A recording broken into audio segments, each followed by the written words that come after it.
Yeah, you please go ahead, Prakash. So, a very good evening to all of you. Today, we shall be discussing a topic of spinal fusion. And we have two very important speakers who will be discussing the minimally invasive aspects and the endoscopic aspects of spinal fusion. We are joined by Professor Sumit Sinha, who will be discussing the MIS TLIF, and Professor Sukumar Sura, who will be discussing the Endo TLIF. We also have two very distinguished moderators. We have Dr. Anup Nair from Aster Cochin and Dr. Vamshi Krishna Yeramanishwar from NIMS, Hyderabad. Without much ado, I shall invite uh, Professor Sharat Chandra, who is the president of NESI, to uh, say a few words and start the webinar. So, good evening. On the behalf of the Neuroendoscopic Society of India, I welcome all of you to this next edition of webinar. And these, as already told by Dr. Prakash Nair, are two very important topics, which are on the emerging role of MISs on spine. And without any much other ado, we may start the webinar. So invite, I invite Dr. Sukumar Sura to share his slides and start the topic of endotelif.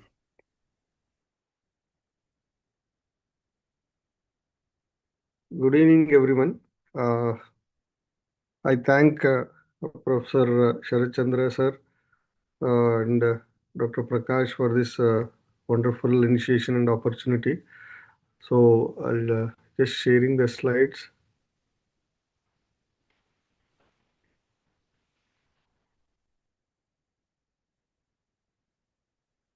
Yeah. So today of two topics, endofusion and MIS TLIF, we all learned the open way, the importance of interbody fusion. So interbody fusion is the most important part of the spine fixation. Most of them get confused that fusion means putting four screws. No, it's a interbody graft placement and the cage which helps as a conduit to fuse it faster. So that's mainly fusion. So there are various types of fusion: open approach, the minimal invasive approaches, and endoscopic approach.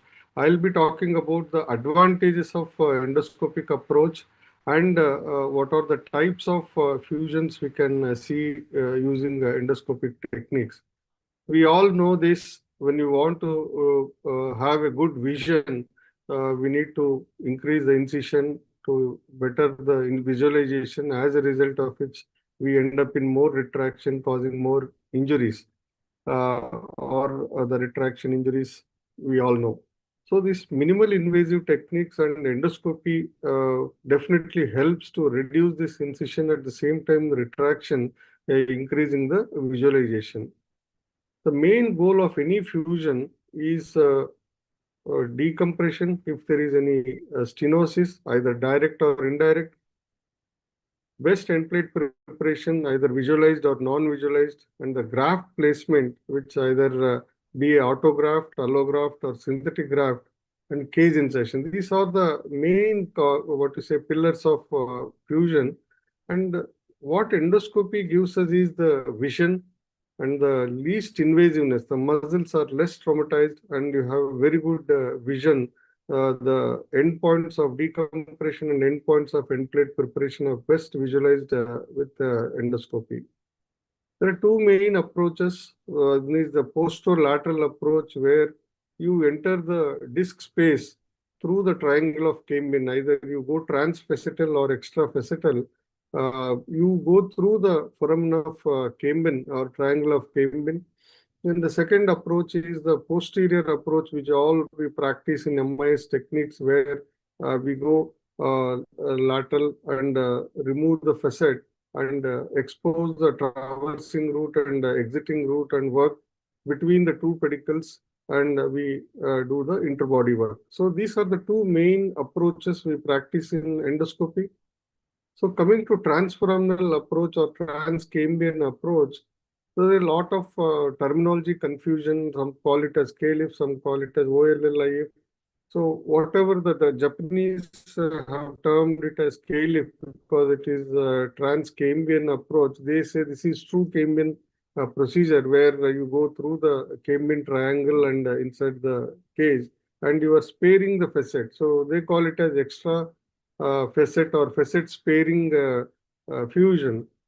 But the disadvantage, there are a lot of disadvantages with this technique.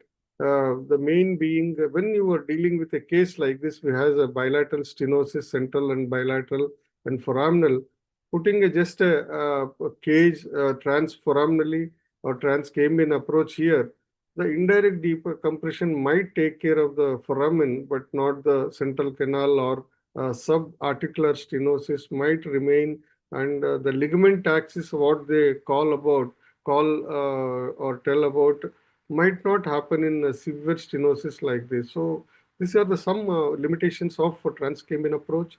The graft is definitely, when you do a transcambrian approach, you have to take either a synthetic graft or allograft. And radiation definitely is a concern because you need to take a lot of shoots when you are doing fusion if you don't have a navigation system. But definitely there are advantages of transcambrian approach.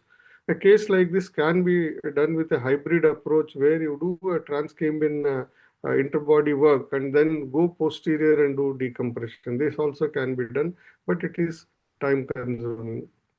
The posterior approach, which is near to our open or MIS methods, where you go posteriorly and a little bit lateral, land on the facet, remove the facet, remove part of superior facet, and do a pedicle to pedicle decompression. At the same time, canal decompression can also be done. Go over the top, do the opposite side decompression, and fuse it. The biggest advantage here is you are doing decompression and also you get adequate graft to pack the interbody. My own evolution started with open surgery, then I became MIS surgeon. Still, there were some things I could have done better, so I started doing transcambrian approach, then posterior approach, but still there were some limitations of posterior approach. Then I modified this technique where you go posteriorly and insert the cage more laterally. We call it as ASERF technique, which I'll be discussing in detail. So everyone knows about the advantage. Today, the discussion is all about what does that endoscope gives extra to our workforce here. So the endoscope, the moment we say that definitely the field of view increases and you have add a simple angle to it, there is a lot of increase in the field of view as you see in the image. So when you do a transcambrian approach, what are we doing? Here we are going through the Cambrian's triangle between the traversing and exiting route here. And thanks to this Professor Saeed Usman, who conceptualized this approach can be done and fusion can be done. He did a lot of cadaveric studies and published later. And he is a pioneer who designed the devices, cage, and also the instrumentation for this, and later uh, modified by a lot of US surgeons. So we were fortunate to visit him. Myself and Mahesha visited him in Frederick, USA, where we saw the magic work of Professor Saeed Usman. And later we came back and started our own cages we designed, and we started doing since 2018. What are the challenges of TLIF? So everyone, the techniques look simple, but the main thing is there are some challenges which we need to follow strict principles. Otherwise, we'll end up in lot of issues. So the first is the needle placement. When you put a needle like this, it should be when AP and lateral. You see, the needle is the one which decides your trajectory and your cage placement. So the needle placement should be perfect. Otherwise, the cage will be more lateral like this. Then variability in anatomy of the foramen. Because you are going through the foramen, you need to understand the anatomy of the foramen. where you see here a collapsed disc like this. When you go, the root is very near to the exiting root is very near to your sheath. So sometimes it might graze the cage going inside, might graze the exiting root and cause issues. So as a beginner, you should be very careful in such cases. And a case like on the right side, when you have a parse defect like this, a distraction might become too much, and you should be careful putting a cage. And a parse, what to say, the gills tissue which causes the foraminal stenosis need to be addressed carefully when you are going through the foramen. Low-lying roots like this, sometimes deleterious. You can see here on the image, the root is very low-lying on the right side. So such cases, you should read in MRI and you should never attempt a transcranial approach in such cases. End plate preparation, again, I said, collapse disc, it is very easy to do end plate preparation, but disc space on the right side, which is almost near normal height, and you want to do a fusion in this patient, there is a lot of disc need to be removed, and transcranial approach becomes difficult to remove the disc. An end plate should be prepared very nicely, otherwise you end up in a lot of pseudo fusions, and patient will never have a good fusion in even after a few years. So this is end plate preparation I was talking about. You should have a good visualized end plate preparation till the anterior annulus, so that you can put a graft and cage nicely and it takes up well. There are definitely challenges in end plate preparation, as I said. So future there are mechanical debriders coming up. Then expandable shavers we are already devised. In Indian expandable shavers are already there. People are coming up with KUSA, where we can debride the disc faster, so that we need not waste time in preparing the disc space. Graft again is a challenge. Either you can use an autograft from the iliac crest or allograft you get from the bone banks.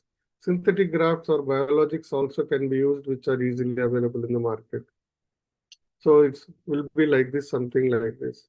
Cage placement again, because you are passing the cage on a K-wire blindly, it should not get rotated like this or like this. So it should have a perfect placement like this. So the cage placement is the key. Otherwise, again, there will be case subsidence and non-fusion rates higher. You can use even expandable cases also. Radiation asset, it is too high in transcranial approach. So this is just an example how to do a grade 1 listhesis with just a lateral recess stenosis. Patient, this can be done under local or epidural after marking epilateral. Small incision is given. As I said, needle placement is all about the transcranial approach. Perfect needle placement over the dilator will go. You can see the dilator going in, dilator goes inside, and you just remove the guide wire and you bang the dilator in. Bang the dilator in as anterior as possible. Put a sheath inside, then put a scope now. So put a scope, decompress the disc, and start preparing the end plates from lower and up. Lower end plate first and upper end plate later. You can see the end plates are prepared well now. I'm remaining this. I'm just using articulated curettes.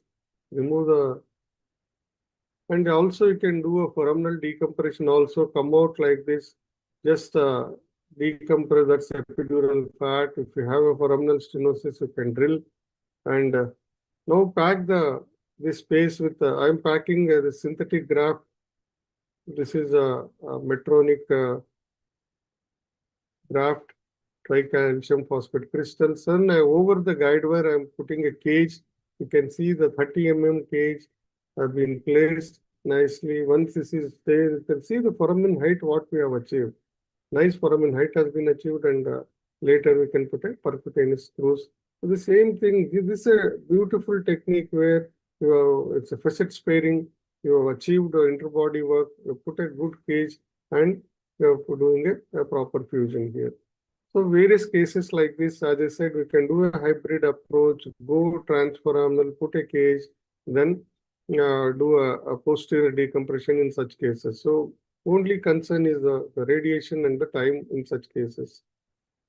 You can do this redo cases like this where collapsed disc with severe back pain and also disc prolapse, go transforaminal interlaminar, remove the disc and put the cage transforaminal. This is a recurrent disc. Again, patient had a microdiscectomy, which is having a recurrent disc. So you can go and remove the disc and put a cage easily like this. Then multi-level also can be done easily. A case like this where recurrent recurrent issue, recurrent symptoms, already previous surgery was done. Patient came with severe foraminal stenosis leading to foraminal symptoms. So you can see here disc is collapsed. Patient has foraminal stenosis. So I went inside, drilled the facet, removed the entire superior facet from the transforaminal approach and inserted a cage of 9 mm. You can see here I drilled the facet, entire superior facet, and so the foraminal decompression was done and cage placement was done. So good 9 mm height was achieved in this patient. This is a very unusual case where young patient had a metal pipe fallen on his back, leading to bilateral traumatic injury to the pars, leading to grade 1 listhesis, and patient was in severe pain. So patient I did in epidural analgesia. I went transforaminally, inserted the cage and put a screw. So this patient now 3 years follow-up, and even we published this trans came in fusion in a bilateral traumatic pars in JMIS 3 years back. So again, high-grade listhesis, yes, we can do high-grade listhesis. It's not a contraindication when you can reduce it with screws first, put a unilateral screws, reduce it, then you can do a good interbody work and jack the space up like this. Can do high grade also. And there are cases like this where L1, L2, this case was have a chronic disc with subluxation and ossification of the disc hump. So such cases, when you want to do open, definitely we struggle to remove this hump even though we do a good laminectomy. So I went transforaminal approach, removed entire hump here and did the interbody work and packed the graft. I didn't put a cage here. I put a good graft, packed the graft and removed the entire hump transforaminally. You can see how good reduction is a very chronic case and now good reduction has achieved without any damage to the posterior structures. So coming to looking at how good a transcambian approach, and we saw the limitations also. So the posterior approach, which I was calling ASERF technique, here the advantage is that we remove the en bloc segment of pars, lamina, and entire inferior facet as one block in this technique. That's why we call it as ASERF technique, where we remove endoscopic resection of facet as an en bloc. And the point we land here is call it a SU point, where it's a junction of pars, facet, and lamina. It's roughly correlates to the medial pedicular line in AP, and laterally it's just parallel to the disc space. So you plan such a way so that we can do a good cage insertion and end plate preparation. The idea is we entirely remove the en bloc of facet, pars, and the lamina like this. Later, we remove the entire tip of superior articular facet, as we do in MIS TLIF, pedicle to pedicle decompression. And the advantage is that we can do the stenosis decompression simultaneously. This is what I was talking about. Drill the laminospinous junction and the pars area. I'll show it in a video, and you get a good autograft like this. As much as 7 to 8 cc of the graft you can pack inside the disc space because of the good autograft after a good end plate preparation. Because we're going posteriorly, we can go till the anterior annulus. You can see here, and nice end plate preparation can be achieved like this. You can see the end plate preparation, such a beautiful end plate. That's the annulus, anterior annulus we have achieved. So once it is achieved, we pack the graft like this and inside the cage. So what that ASERF technique differentiates from a standard posterior approach is I insert the cage. Till now I have done monoportal technique. I insert the cage through the screw port where we insert the screw laterally.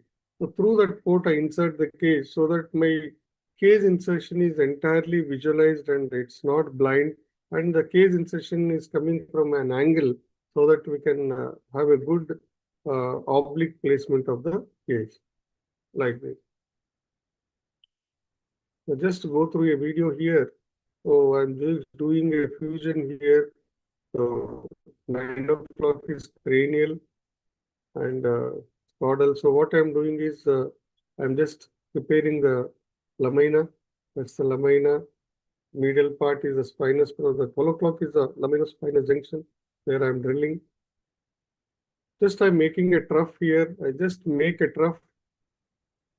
Once I make a trough, then I come cranially. So the cranial part of the lamina is also prepared. This is L4 lamina, as is doing L4, L5 fusion. So I am working on L4 lamina. Again, I am making a trough at the upper lamina. Sorry for the video glitch, probably because it is fast forwarded. So it's not running well here. So then I am drilling a bit of pars here. That's the pars and isthmus of the pars, you see. I drill this.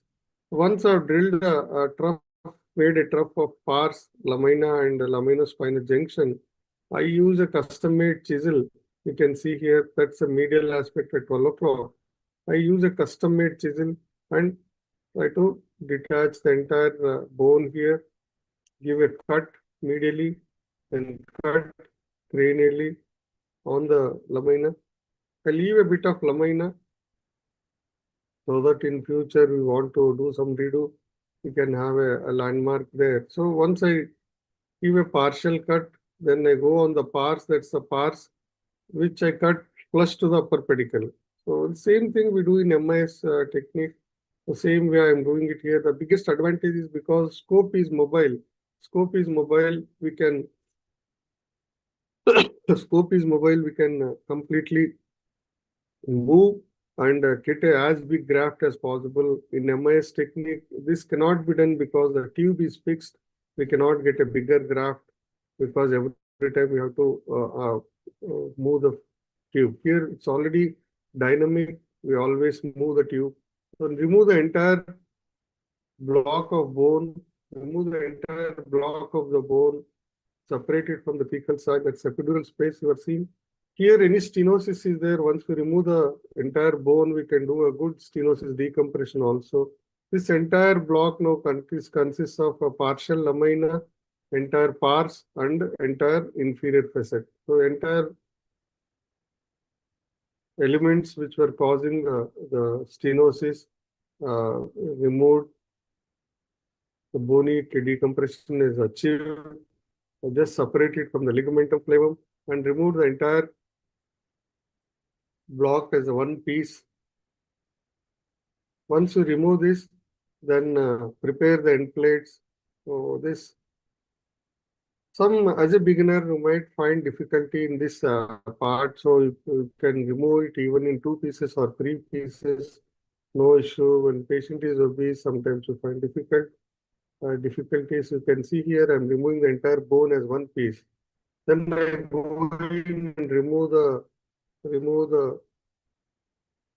that's a disc space, decompress the canal now. So I just remove the disc and I use a common open surgery or MI surgery shaver. Once this is done, I prepare the end plates with a chisel, and this is end plate preparation. Once this is done, I pack the graft as I showed previously. Once graft is packed, then I put a cage. The biggest advantage is as big as 18 mm cage I have placed in individuals which where necessity arises, we can put a bigger cage also. So I enter with a screw port now. So I just use a screw port and insert the cage, retracting the root. So here I'm protecting the neural structures, but same time coming very laterally. The entry of the cage is too lateral. so that it can sit as an oblique case to have a good outcome. So once a cage is placed, check whether we want to do a further decompression over the top and put the screws if you have not placed the screws earlier. So the different cases where grade 1, grade 2, grade 3, you can easily do it. You can do bilateral decompression. If bones are osteoporotic, you can use augmented techniques. So case like this where bilateral recess stenosis, subarticular stenosis can be nicely decompressed. As this I showed already. And also you can use expandable cages. As I said, high grade listhesis also can be done easily with this technique. Foraminal stenosis like this can be dealt easily because you're removing the parts. You can remove the entire gills tissue and jack up the space with augmented screws if bones are osteoporotic like this. High grade listhesis, which has bad bilateral foraminal stenosis, you can do direct decompression bilaterally and you can achieve outcome like this. 3-level, 4-level also, it can be easily done. So it looks like this. You see the traversing route, that's a traversing route, that's the exiting route with ganglion, that's a cage placed. So what is this saline shows you the anatomy. The moment I switch off the saline, you see how the bloody field is and how tissues delineation goes away. So this is how tube TLIF looks like. But when you add saline to it, it increases the field of view, avoiding injuries. A bad case like this where degen kyphoscoliosis is there, definitely if you know both techniques, transcambien and the posterior approacher, we can do it easily. A case like this where patient had a severe back pain with radiculopathy. So first I did one level, put a screws on the opposite side, one level transcambien approach because there was no central canal stenosis. So I just put a cage transcambien, and the second cage I went posterior and I put a posterior cage placement after doing canal decompression. This is what we could achieve, a good kyphotic deformity correction with a good scoliosis correction in a time. People ask what is the fusion rate. So you can see the fusion happening here. This is as early as 8 months. We get a follow-up scans anywhere between 8 to 12 months. You can see the fusion here happening. This is because we have used a autograft here.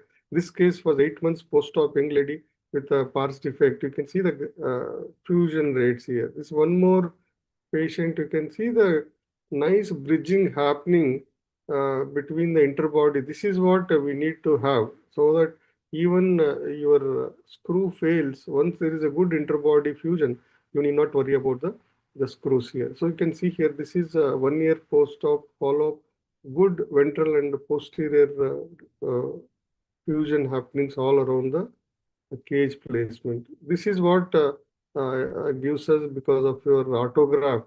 And this case, recent I operated, this is 1 year post-op follow-up. You can see the graft taken up both anteriorly and posteriorly. Very nice fusion happened. So endofusion definitely is going to play a significant role in a spine surgeon in future because of the advantages where visualization, excellent end plate preparation, decompression, again at the same time less muscle trauma and less post-op pain with almost most of the cases can be dealt endoscopically if done correctly. So but for the beginners, wise indications, initial good cases, indications are the key to avoid failures. Once you become a master, you can do complicated case. Thank you. Thank you, Dr. Sukumar. This was a wonderful talk. You did cover a very wide spectrum of the possibilities that can be achieved with Endo TLIF. To give us another perspective on MIS TLIF, I now invite Professor Sumit Sinha, who is the Director of Brain and Spine Surgery at Max Hospital, Dwarka, and also the Secretary of NESI. Over to you, Sumit, sir. Please share your slides.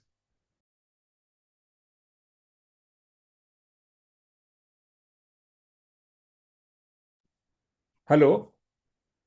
Yes, sir. We can Yeah. see a screen. Yeah. Can you Yes, yes, yes. Just let. In,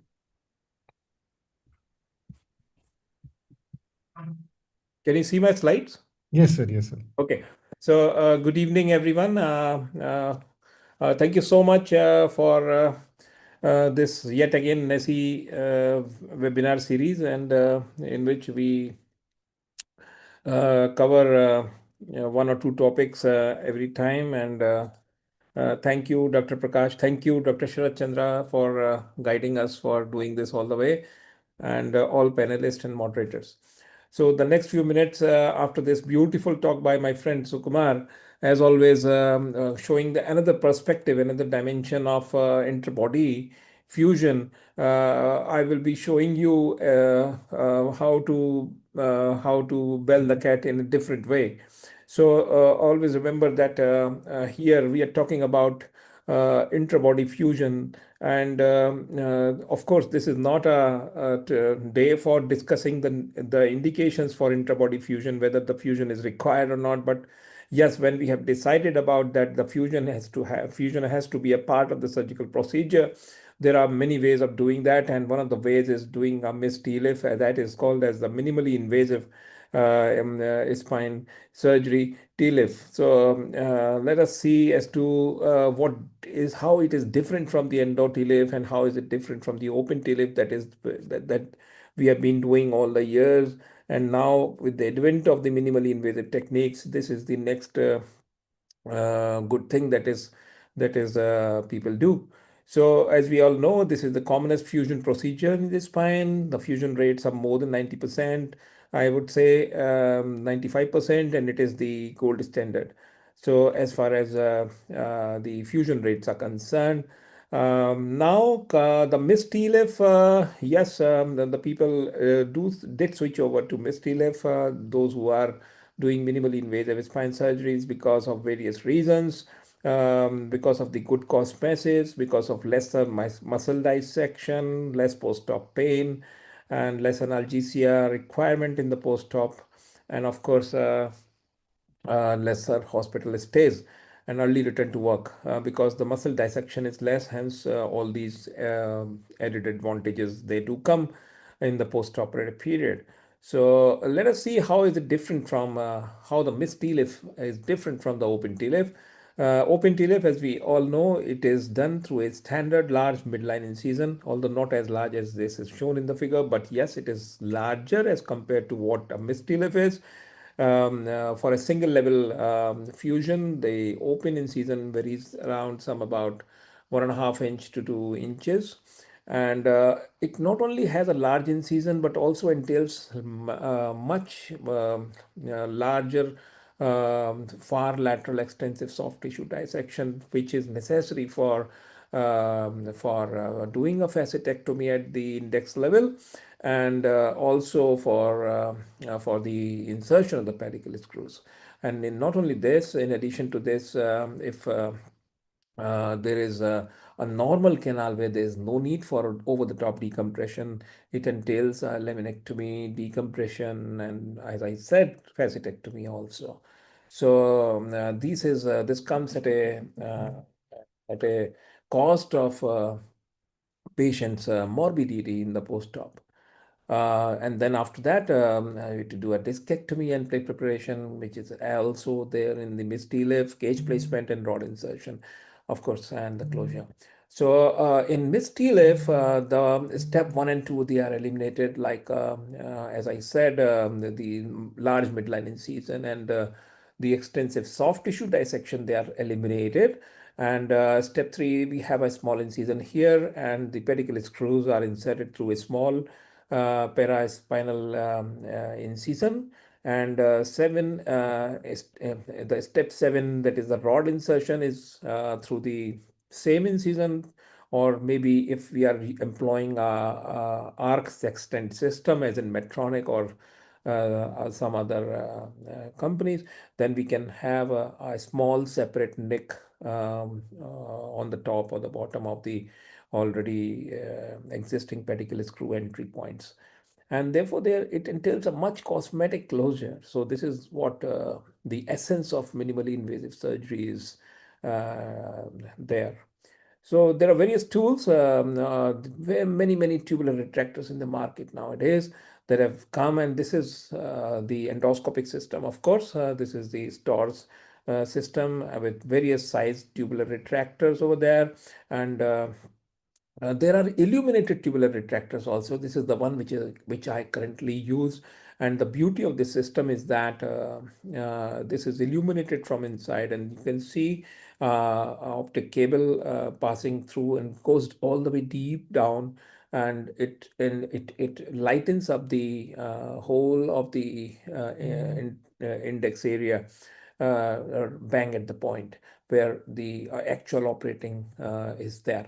And here is another tubular retractor, which is a simple non-expandable tubular retractor. This is also good for doing a missed TLIF, and I also use, sorry for that. I also use these types of. There is another tubular retractor in the market, which is one of my very big favorites. This is the matrix system from Medtronic, and the beauty of this system is that it also expands from inside in a cone-shaped manner like this. So you have the openers and then like pliers, and you insert that plier into the opened tubular retractor already, and then you press it, and the cone gets the cylinder becomes a cone from inside. So you get a more leeway, and at least you can do a two-level decompression, or if required, a two-level fixation as well. So indications, there are almost all the indications of open TLIF which currently exist and can be used for missed TLIF, and as you can see in this slide. So in lytic listhesis, what happens is there is a dynamic compression, the canal is free. There is many times a fibrocartilaginous hypertrophy which causes a root compression, and this needs to be taken down. And the added advantage of intrabody cage is that it jacks up the intraforaminal space. So it causes the indirect decompression also. So that is what the advantage of using a intrabody spacer or intrabody fusion device is. As you can see in this picture, this is high grade listhesis at L45, and after doing a minimally invasive TLIF, the space has been jacked, and you can see a beautiful foramen at this level. So let's talk about the missed TLIF again. What happens is the essence of missed TLIF is marking and identifying the pedicles, and as you can see in this AP X-ray, intraoperative X-ray, which is taken just at the time of the surgical procedure before starting the surgery. In fact, we draw a line here at the lateral pedicular points, and in a TLIF, the docking point is about 3 centimeters from the midline in an average built person. So as you can see in this illustration, the docking point of the tubular retractor laterally from the midline is about some 2.5 to 3 centimeters from the midline. Now, once we identify the lateral pedicular line and the docking point, which is 3 centimeters from the midline, then what we do is we insert serial dilators, and we have to be exactly coaxial with the disc space that we are interested in fusing and putting in a spacer. So we have to be coaxial with the disc space, number one criteria. Number two is we have to be 3 centimeters from the midline, more or less. And this is what the first dilator is inserted, as you see here in the first picture. And then serially larger diameter dilators are then passed until the final tubular retractor is in place, as you can see in the last picture here. So the idea is that when the final tubular retractor is there, you should be seeing this shaded hatched area. So which is about the inferior lamina of the superior spinous process, superior vertebra, and the medial facet. So this much amount of area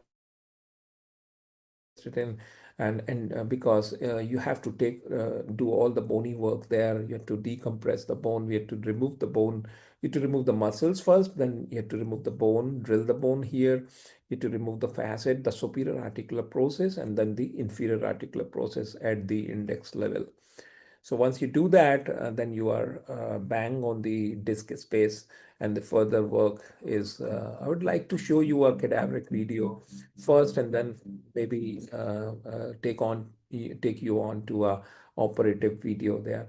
So as I said, patient in prone position, and you to first mark the lateral pedicular points, keep a scale there, and then draw a line as I'm showing here, the two lines. These are the lateral pedicular points. This is the most important step of doing a TLIF. And then what you do is you identify the level of the index level, which is coaxial with the disc space.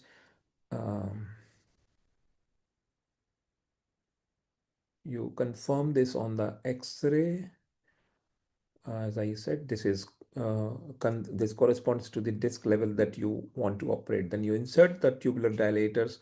Now, when you insert these tubular dilators serially, increasing size of the tubular dilators, there is a rocking movement of these tubular dilators, and what happens is they slide over the spinous process lamina, stripping the muscles subperiosteally, and you get a distinct haptic feel of your tubular retractor on the bone. So this movement and craniocaudal movement strips the muscle from the bone subperiosteally, and you dock onto that desired area that I showed you on the last slide. That is the medial facet and the lateral part of the lamina. So as you see, uh, larger diameter of tubular dilators, they are passed one over the another, and these are color coded, and you easily from their color, the largest size is, I think, the black color, and as you can see in the video, and over the top of this largest diameter 18 millimeter, that you put in your tubular retractor. Now the muscle work begins.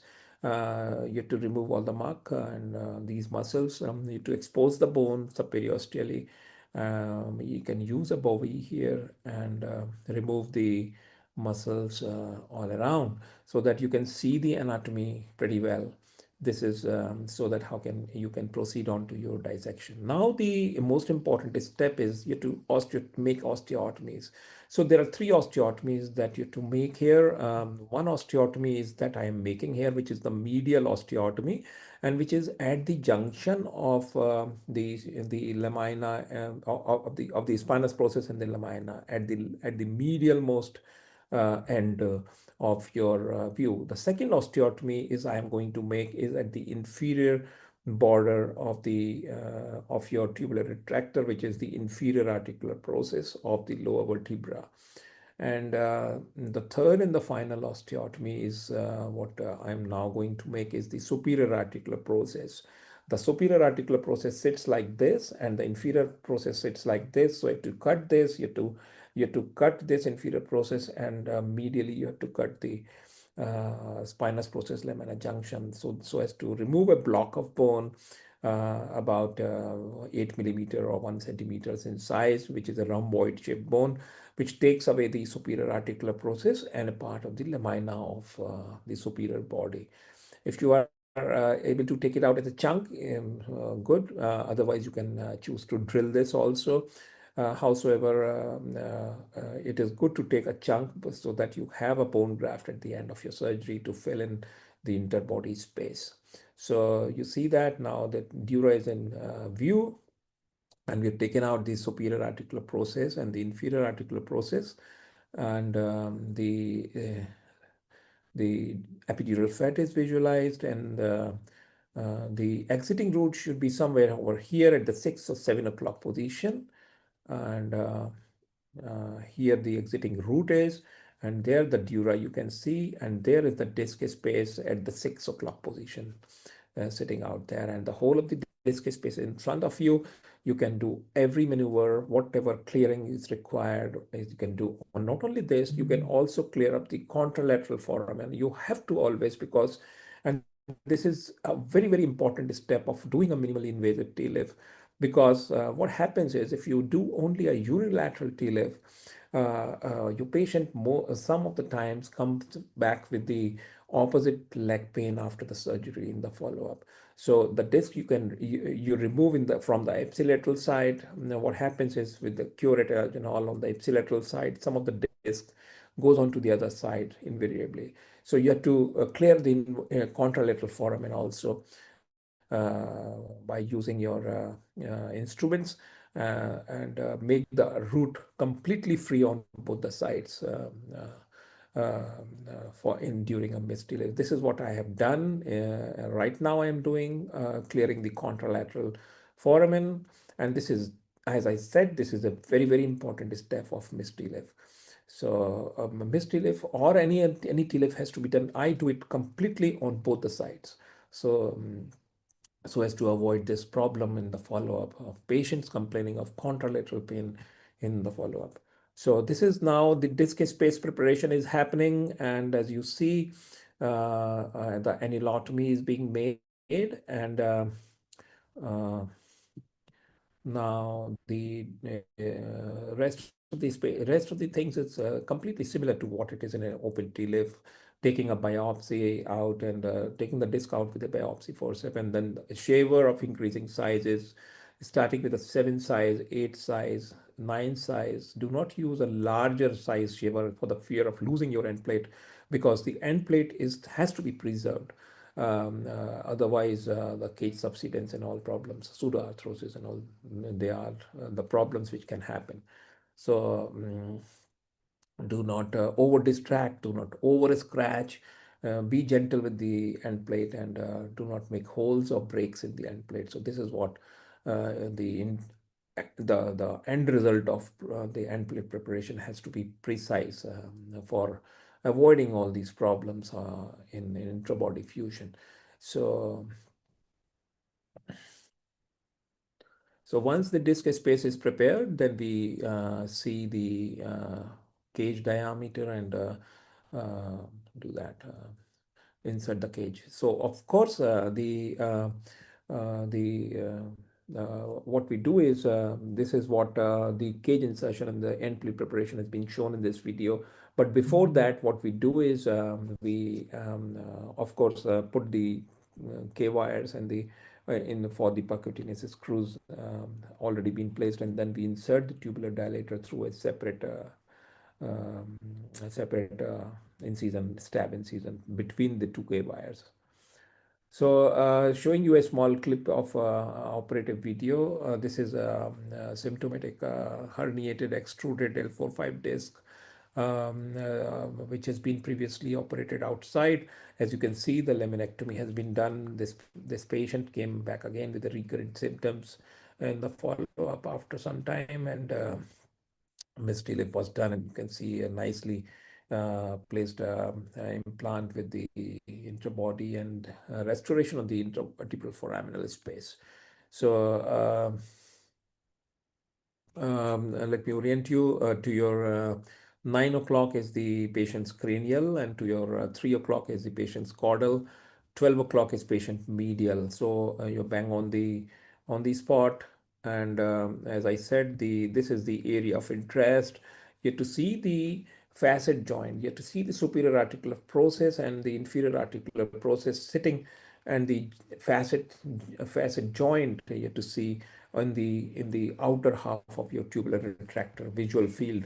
So this is the first osteotomy being made, and at the junction of the spinous process and the lamina. And this is the second osteotomy, which is to break the superior articular process. And soon you will be seeing the third osteotomy also.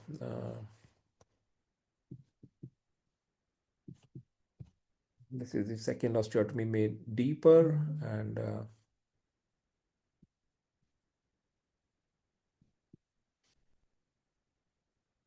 the idea is to take as much block of bone as you can take, because this is very good bone which you can use it later on for your interbody graft. And there you landing on the disc space here. You can see the small dura peeking through the ligament flavum, and then the disc preparation is end plate preparation, as I said, has to be absolutely meticulous, and removal of all the bony fragment of all the this thing, and using shaver and curettes, angled curettes, forward curettes, upward curettes, downward curettes, and box curettes, all sort of things to remove the last remnant of the disc, and preserving the end plate. Now matching the size of the of this, and of the cage, um, and then finally the that size of the cage is which the dummy cage which you used then has to be fitted with the exact size of the cage. Cages are also various varieties. I mean, the peak cage, the titanium cage. Now the expendable cages have also come, which are very, very good for the endoscopic fusions.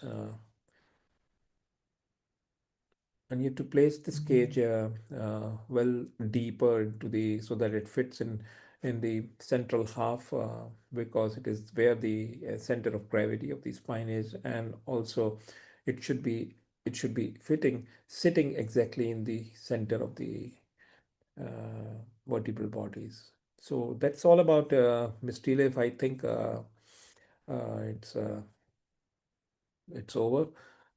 Any questions? They are more than welcome. Thank you.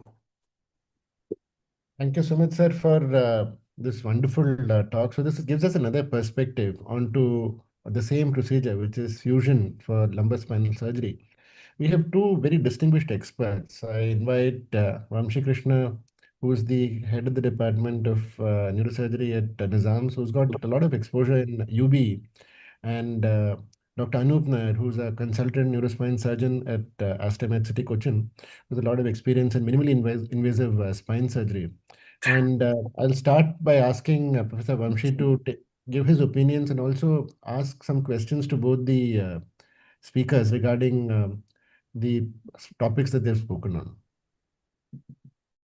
First of all, like the both the speakers have really laid out very comprehensively, like on the fusion techniques. Like, I mean, both of them are different, and both of them are important too. It's not that it's not versus of MIS TLIF versus endospine. There are a lot of things are complementary, and there are different indications. So if I come to Dr. Sumit, like Dr. Sumit, if which are the cases, like, I mean, high grade listhesis, would you still prefer to what are your limits, like to say, okay, this is the case, I'm not going for fusions by MIS TLIF, like grade 2, grade 3, anything like, I mean, that you. No, yes, I mean, a very good question, I would say. But this high-grade listhesis is, I would say, is definitely not a contraindication for doing a MIST-TLIF, provided you have a sufficient experience to start with a simpler MIST-TLIFs first. So Obviously. go on to do MIST-TLIFs, you graduate on to, you have more experience, so you can try it. Like I started, I first in the simple simple listhesis, low grade listhesis, and then graduate on to do it a high grade listhesis. But definitely not in spondyloptosis, obviously for obvious reasons. But yes, grade up till grade 3, that is absolutely not a problem.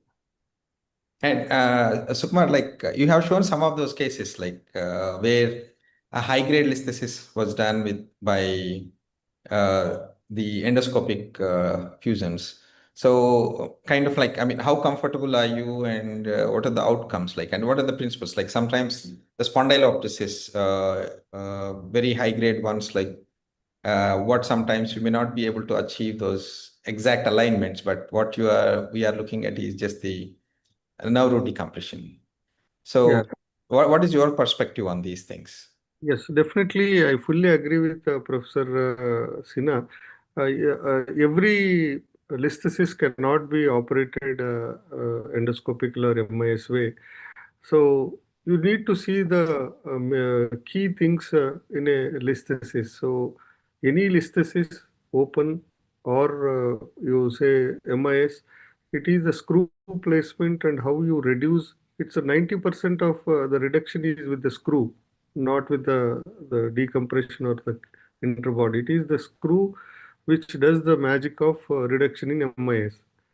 If you see what is that pathology you are operating, whether you are operating for a pars defect leading to listhesis, or you are operating for a lax facet, degenerative facet disease which is causing listhesis eventually, or you are working on a high grade like spondyloptosis. If you have a pars defect and your flexion extension, though there is a grade 2 or above, but still it is mobile, definitely you can reduce it well with your screws first on the opposite side, then ipsilaterally you can do the interbody work. So it is well doable even in high grade. If you're dealing with lax facets again and it is mobile on X-rays, dynamic X-rays, flexion extension, the grade reduces on extension and flexion it increases. Again, it is a good case for MIS or endoscopic TLIF.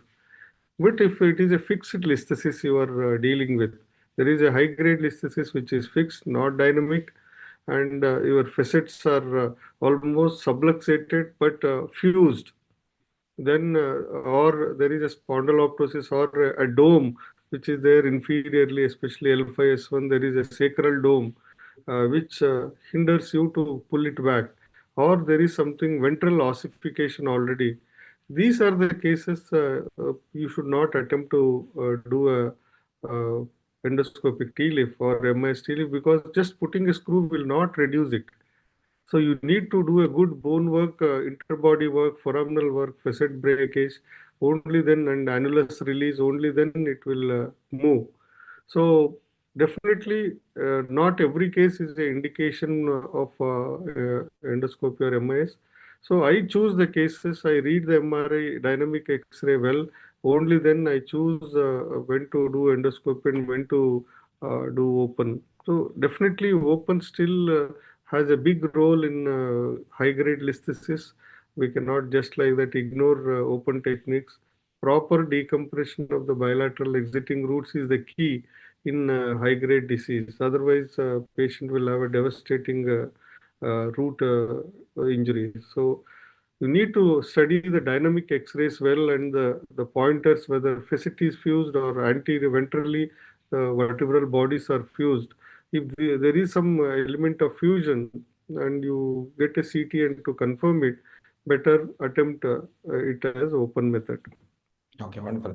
Thank you. And coming to the other point, like regarding the number of levels, like see, MIS TLIF, I guess like Dr. Sumit as well agree. 2 levels, 3 levels, I think we can go in. But the endoscopic is, I don't know, I mean, it's a little longer time. So what are the number of levels we typically address by MIS TLIF or by the endoscopic, like considering that the time period and other things, Yeah. more exposure as well. We don't want to burn out ourselves to, in radiation, like so. Definitely, when you're learning a new technique, it takes time.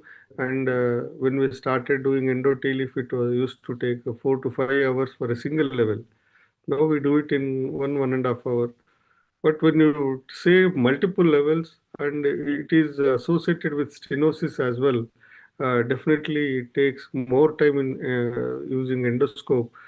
Just putting a cage is okay. Transcambian approach, you can put a multiple cages as Professor Abbasi does.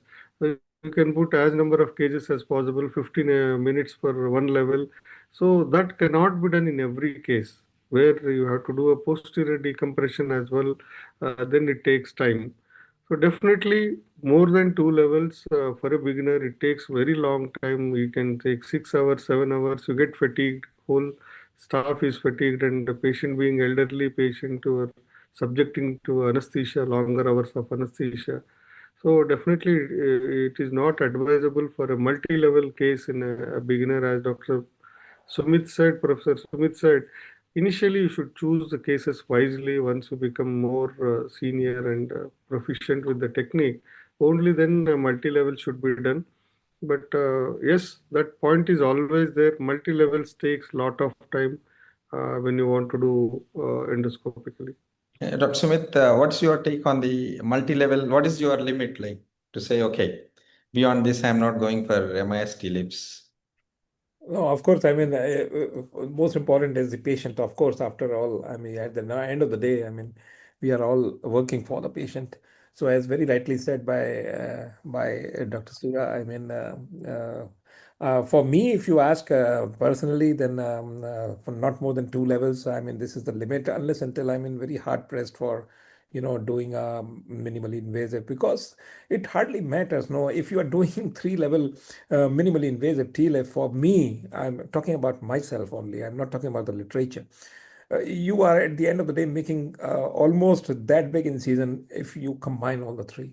So if you're doing a 2 level or I mean a 3 level TLIF for a open and for a minimally invasive, I'm not very fond of doing a minimally invasive in 3 level TLIFs.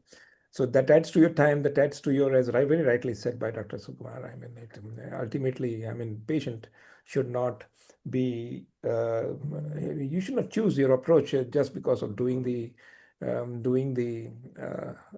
a new technique. So I personally don't do it. So for me, 1 level, perfect. 2 level, yeah, of course, it still works, but not more than two. Yeah, wonderful. Can I ask a question? Yeah, please. So, very nicely presented by the speakers. Now, a couple of years ago, we had a faculty. He showed that for minimally invasive, you would give a skin incision, which is an open skin incision, and then reflect the skin from the muscles, and then put the screws through the muscles. So it is a minimally invasive, but rather than putting multiple incisions on the skin, you keep a midline skin incision reflected from the muscle subcutaneous and insert screws directly through the muscles, and then close the skin in a subcuticular fashion, which also gives excellent cosmetic results. And I have used it in my MIS TLIF whenever I have done. So rather than putting multiple skin incisions and going right through the skin, reflect it and then use MIS TLIF through the muscle directly and then close the skin subcuticularly. And I found that the post-op pain and recovery is actually much better. Would anybody like to comment on this? Or has anybody else been using this technique? Yes, sir. I mean, this is very rightly said. I mean, this is some of the people they use this technique. I mean, this is a very good technique, and it serves the purpose of doing a contralateral dissection as well beautifully, and at the same time being minimally invasive and lesser. It's actually a muscle splitting approach again, just like Miss Tleff, rather than muscle cutting technique. So and at the end of the day, you are done with a midline incision, which is much smaller as compared to it. So it's a very good technique. In fact, sir, Also, yeah. yeah, Anup, actually, I have to agree that a single incision is far more cosmetically more appealing than two ugly incisions on either side of the impact. So absolutely, as Professor Sharath has suggested, so it's absolutely something which probably, I mean, we tried it in a couple of cases, so it's okay. But we have been doing MIS TLIFs now, UBE TLIFs. So it's a wonderful thing to do, like always, definitely for superior in terms of while the same minimal invasiveness is achieved, cosmetically far better rather than making so many incisions, we are just one incision. So that still looks very good. Anup, you wanted to add on. Yeah, I was telling, as Dr. Sharath said, uh, people used to use this method previously to start off thoracolumbar fractures, where they used to use a single incision and to put multiple 8 screws, but all done through a simple midline incision, but all your screws are placed through paramedian ports. So they used to do MIS that was started, the papers presented for MISAB also, wherein they told that it's a single incision where you need to do multiple incisions. Another modification of the same. I would, yeah, and coming to a topic, I would like to thank with actually her join hands with Vamshi in thanking our speakers. I have a few questions to Dr. Sura. First of all, so you're talking about the two methods of endoscopy. So in the case of high-grade L5S1 listhesis, which would you prefer, transcambien or this posterior approach? Because transcambien, to my knowledge of endoscopy, I think it's much more difficult to reach the disc space. So what is your take on that? Yeah, so high-grade listhesis, the exiting route especially, need to be read on MRI very carefully. The MRI which we get the films, if they're low quality or limited cuts, so the reading of exiting route relation to the pedicle is difficult. Second thing, most of the time the pedicles are atrophic. Either the L5 pedicle or the S1 pedicle is atrophic, or sometimes it's almost non-existent in S1 especially. So this anatomy has to be read properly. Otherwise, what happens when you're doing a transcambien approach, if it's a high riding listhesis and the root is placed too shallow, the angle of the exiting root is too shallow, you end up in a lot of complications doing what to say transcambien approach. Then you don't know what is happening, because if it is a congenital listhesis, there might be congenital variations of the nerve also. A lot of time you have seen when you go posterior, there might be conjoint roots also. So you don't know whether you are dealing with a conjoint root there because it's a congenital listhesis. So such cases, we started with transcambien approaches, but the last few years where I'm doing more posterior approaches, so we do like to do posterior most of the time. L5S1 especially, high grade listhesis, I do all cases posterior because of the exiting route. One more question. Suppose you have a huge, you're operating on a L4, L5 level case, and you have a huge hypertrophy of the facets on one side, wherein sometimes we often see that the superior facet overrides the inferior facet and reaches the midline. So at that point, does your docking point change, or your starting of drilling? Do you start from the pass and then go medially, or you just first flatten, find the joint, and then start your Yeah, process? so you should always read the MRI, the trajectory. So when you are going, what all things I'll encounter when I'm going till the lamina or pars. So if you have this overriding, or what you say, we call the hood of like a snake hood, the superior facet comes. So there is a two sandwich here. Like say when you go in, you first get a superior facet, then a joint, pseudo joint, then you get inferior facet, then you get a joint, and then a superior facet. So superior facet comes twice here. So here what I do is the projection which is facing towards you, I chisel it out or drill it out, make it flat. So you just land on the summit of the superior facet and just chisel it out or drill it out. Then see the joint line. Then just make it flat so that your sheath sits flush onto the what you say pars isthmus. So here the fixed points are, if you are not dealing with a pars defect, the fixed points, pars never has any variant anatomy.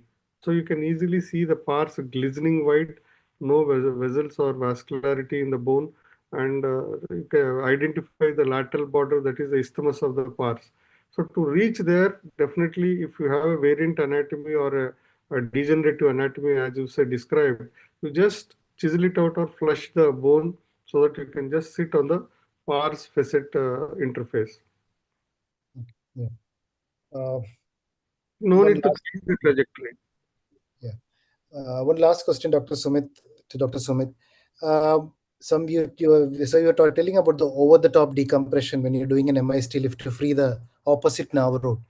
Uh, At times, we even find the hypertrophied facet, which is burrowing into the gap between the exiting and the traversing nerve root. So, uh, do you drill that off, or you have any other maneuvers to just free off that? Do you use upcutting curettes or anything like that?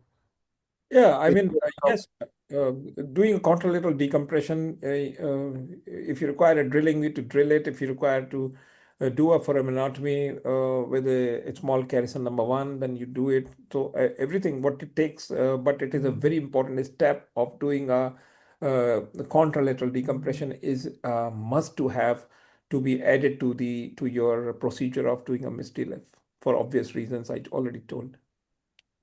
In fact, to the same point, if I can add, Dr. Sumit has beautifully shown going contralateral side and decompressing it.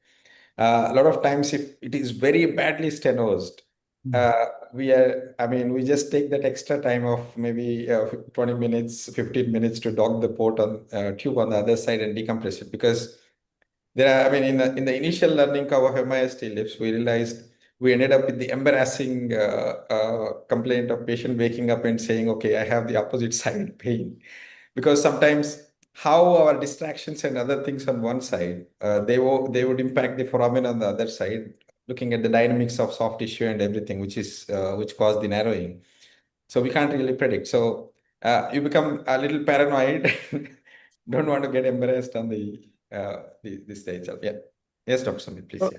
So, I mean, because of the same thing, what I did was I transformed my technique of MIST-TLIF. Transformed my habit of performing MIST-TLIF left and right in every case. We also had similar type of a thing in the beginning of when we started doing MIST-TLIFs. One or two patients that do complain of contralateral pain. So we studied the preoperative MRI and preoperative CT scans and found that there was a problematic anatomy on the contralateral side, this hypertrophic facet and all everything. So what we do now is we study the preoperative radiology very, very carefully, and especially the contralateral anatomy. If the patient has a left-sided leg pain, left-sided radicular symptoms, and left-sided compression only, then yes, a MIST-TLIF from the left side is preferred. However, if a patient has bilateral complaints and if a patient has contralateral more radiologic problem, and ipsilateral pain, then yes, he is a candidate of not a MIST-TLIF. He is a candidate for open TLIF for me. I'm not talking about literature. Uh, for open TLIF also, as I said, it is a small 1 inch to 1.5 inch incision at the most. And it's a midline incision, mind it. It's a midline incision. It's a single 1.5 inch at the most incision. And for the MIST-TLIF, you have to at least 18 millimeter is a must to have on one side. So this is how I transformed my approach for that. Yeah, I mean, the same thing is put to Sukumar. Right? So, how do you address this bilaterality issue? Like, I mean, if you do one side, I mean, doing on the other side, which are No, the as specific cases which? Sumit said, whenever there is element of stenosis, you see the subarticular trapping of traversing route on the opposite side, though it is asymptomatic. So I always go over the top and prepare myself to drill the base of spinous process, go to the other side and do the root decompression on the opposite side also, till the lower pedicle where root goes out into the foramen. So this will make it a habit that you are doing a proper stenosis decompression before putting the cage. So otherwise, the patient definitely will come with opposite side symptoms. And second thing is the graft placement. What happens if you are putting too much graft and you are banging a cage? What happens? This graft goes to the opposite side diagonally, and it what to say forms a new fresh annular tears because you are banging a graft which is a solid graft. So the annulus stretches and it tears on the opposite side. That's why you MRI looks everything okay on the opposite side, but patient has a radicular symptoms. We blame it on a distraction and tell them it is a traction because there is a distraction, you have pain. But in fact, sometimes it is a fresh annular tears which causes because of the packing of graft and banging a big cage. So you should be very careful doing these things when you are doing. So definitely when there is a subarticular stenosis radiologically, though symptomatic or asymptomatic, I always decompress because patient should not complain. A new complaint is always difficult to address post-operatively. Yeah. And to add the point, like when the bilaterality issue comes, since we are doing UBE, not to make it a UBE versus monoportal or anything like that. So we used in a couple of cases the bone scalpel. So since the bone cutting is so efficient in that and so fast, like, and the entire procedure is the efficiency of the entire procedure and the hesitancy of because of the time factor, like addressing bilateral things, I mean, have has very significantly comes down. It's such thing. Now we got it for demo. Now we are in the process of procuring it. Like it's so Yeah, efficiently definitely. delivered. The opposite side work has to be done. Yeah, so that's where I see, like, I mean, there's a huge thing. In fact, the bone scalpel, the moment you start using it, the transforaminal versus like any kind of the routine TLIF approach for the UB, that start blurring in because wherever you go it from, you do it so efficiently and so fast. Like you start differentiating these things too less about because the Cambian's triangle is very efficiently reached by because bone cutting is so fast. You don't have to drill it, you have less complications and your confidence level is even far more higher. Like that's what we realize. Thank you so much for your comments, Vamshi and Anup. And I think we've had this discussion for a very long time. I think a very stimulating discussion because I think a lot of points regarding the finer aspects of both decompression and postoperative management, which were brought out, including the incidence of pain on the opposite side and so many different causes that can cause this unexplained symptom after surgery, which can be quite devastating both for the patient and for the surgeon. And so we are now coming to the end of this very nice webinar that we've had discussing in detail about endo TLIF and minimally invasive TLIF. So to summarize, I would invite Professor Sharat Chandra to say a few words and then we can close. So thank you, Dr. Prakash Nair, and thank you, Dr. Sumit. I think overall the webinar was very useful. It not only brought in what are the existing literature, but also some finer nuances, especially for implementing the surgical techniques in performing these procedures. So I congratulate both speakers and also for the NESI for having organized another very nice webinar.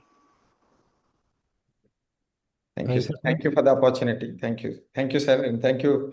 So Thank with you. that, Thank you. thanks to everybody and a Thanks very a good lot. night. Bye. Yeah, thank you, Anup. Thanks. Yeah, thank you, Vamshi. Good night. Good night, sir. Bye. Good night. Bye, Good night all. Anup. Good night all. Bye, Prakash. Good night.